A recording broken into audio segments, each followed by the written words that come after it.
அவன் நகை திருடானா இல்லையான்றது இது வரைக்கும் யாருக்குமே தெரியாது. கூட்டிட்டு போய் அடிச்சே கொண்டுட்டாங்க அவனை. முதல்வரை காவல்துறையினர் மதிப்பதில்லை என்பதைத்தான் இது காட்டுகிறது. இப்படித்தான் காவல்துறை செயல்பட்டு கொண்டிருக்கிறது. இவரும் கூச்சமே இல்லாமல் மன்னிப்பு கேட்டுக் கொண்டிருக்கிறார். சவுக்கு மீடியா இத்தகைய துன்புறுத்தல்களில் எத்தகைய கொடுமைகளை சந்தித்துக் கொண்டிருக்கிறது என்பதை நீங்கள் எல்லோரும் அறிவீர்கள்.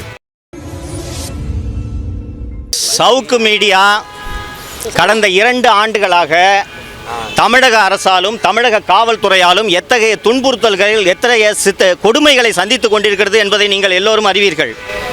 என் வீட்டில் மலம் ஊற்றப்பட்டது, சாக்கடை ஊற்றப்பட்டது, என் மீது பொய் வழக்கு போடப்பட்டது, கஞ்சா வழக்கு போட்டப்பட்டது, 2 முறை குண்டர் சட்டத்தை நான் சந்தித்திருக்கிறேன்.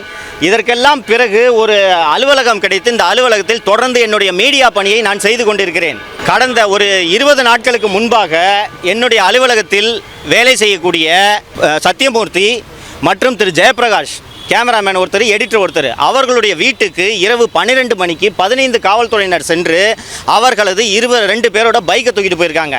என்ன காரணம்னு சொன்னாங்கன்னா, உங்கள் பைக்கு அஃபென்ஸில் சம்மந்தப்பட்டிருக்குன்னு சொன்னாங்க. மறுநாள் காலையில் நான் தலைமைச் செயலகம் சென்று உள்துறை செயலாளரை சந்தித்து இந்த மாதிரி மீடியா நடத்த விடாமல் ஹாரஸ் பண்ணுறாங்கன்ட்டு நான் புகார் அளித்து விட்டு வந்த பிறகு அன்று மாலை அவர்களுடைய 2 வாகனங்களும் கொடுக்கப்பட்டது. இதற்கு பிறகு என்னுடைய அலுவலகத்தில் கேமராமேனாக பணியாற்றக்கூடிய இந்த பையன் பிரசாத், இவர் மிகவும் ஏழ்மையான குடும்பத்தை சேர்ந்தவர். எங்கள் அலுவலகத்தில் கேமராமேனாக வேலை செஞ்சுக்கிட்டு வேலை முடிஞ்சவொடனே நைட்டு போய் ஜொமேட்டோ வண்டி ஓட்டி இவர் சம்பாதிக்கிறாருன்னா அப்போ எந்த அளவுக்கு இவர் குடும்ப வறுமையில் இருக்கும்னு நீங்கள் பார்த்துக்குங்க.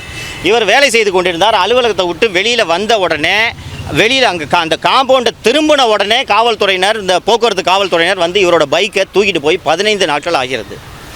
வந்து இவர் எதுக்கு சார் பைக்கை தூக்கிட்டு போனீங்கன்னு மறுநாள் வந்து கேட்டதற்கு, உங்களோட வண்டிக்கு 6,500 ரூபாய், 6,500 6,500 ரூபாய்க்கு அவுட்ஸ்டாண்டிங் ஃபைன் நிலுவையில் இருக்கிறது என்று சொன்னவுடன் இவர்கிட்ட பணம் இல்லாமல் இருந்த நகையை கொண்டு போய் அடகு வச்சு மறுநாளே ஒட்டு மொத்த நிலுவைத் தொகையும் செலுத்தி விட்டார். இந்த நிலுவைத் தொகையை செலுத்தி 16 நாட்கள் இன்றோடு ஆகிறது. தினந்தோறும் இந்த காவல் நிலையத்திற்கு வந்து சார் வண்டி எப்போ கொடுங்கன்னு கேட்டால் மேலே கேட்டுட்டு சொல்கிறேன், ஐயா வெளியில் போயிருக்கார், இதே போன்ற காரணங்களை சொல்லி 16 நாட்கள் ஆகிறது. இன்று வரை இவரோட பைக்கை கொடுக்கல. நேற்று இந்த அஜித்குமாரை அடித்து கொண்டதற்காக முதலமைச்சர் அவங்க வீட்டுக்கு ஃபோன் பண்ணி மன்னிப்பு கேட்குறாரு. இந்த அளவுக்கு அவலமான சூழ்நிலையில் தான் தமிழக காவல்துறை இருக்கிறது என்பதை இந்த நாட்டு மக்கள் புரிந்து கொள்ள வேண்டும். இன்றைக்கி இந்த டிராஃபிக் அஃபென்ஸுக்கு இப்படி சொல்கிறாங்க.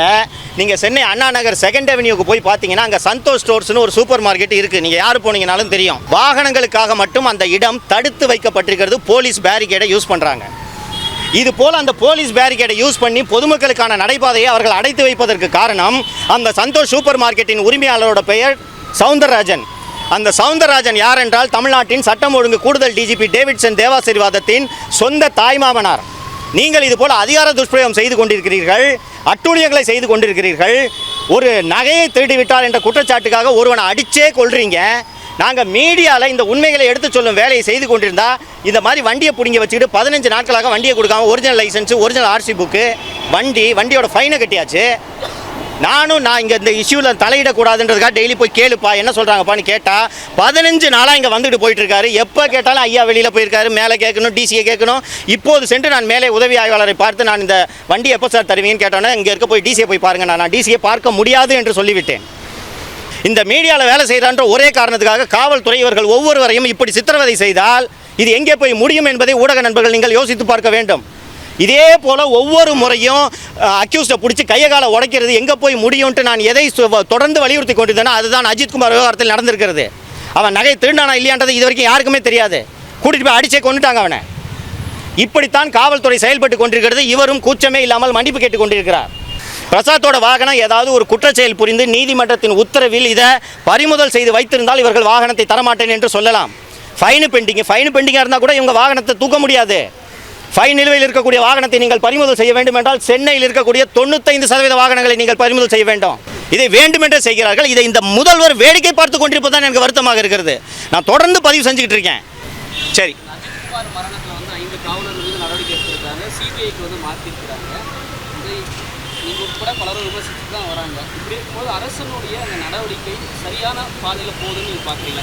இந்த அஜித்குமாரின் கொலை தொடர்பாக பல்வேறு கேள்விகளை எழுப்பியது. அந்த கேள்விகளுக்கு அரசு தரப்பில் ஒரு பதில் கூட இல்லை.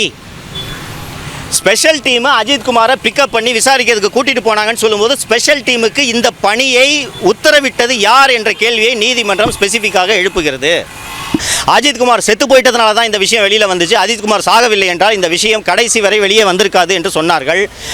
டிஜிபி அவர்கள் இந்த தனிப்படைகளை கலைத்து உத்தரவிட்டது என்பது வரவேற்க தகுந்த நடவடிக்கையாக நான் பார்க்கிறேன். இதை முன்பே செய்திருக்க வேண்டும்.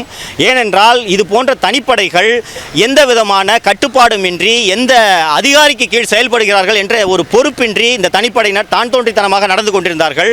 ஸோ ஒரு அக்கௌண்டபிலிட்டி இல்லாமல் இருக்கக்கூடிய இந்த தனிப்படையை கலைத்தது டிஜிபி எடுத்த சரியான நடவடிக்கை என்று தான் நான் பார்க்கிறேன்.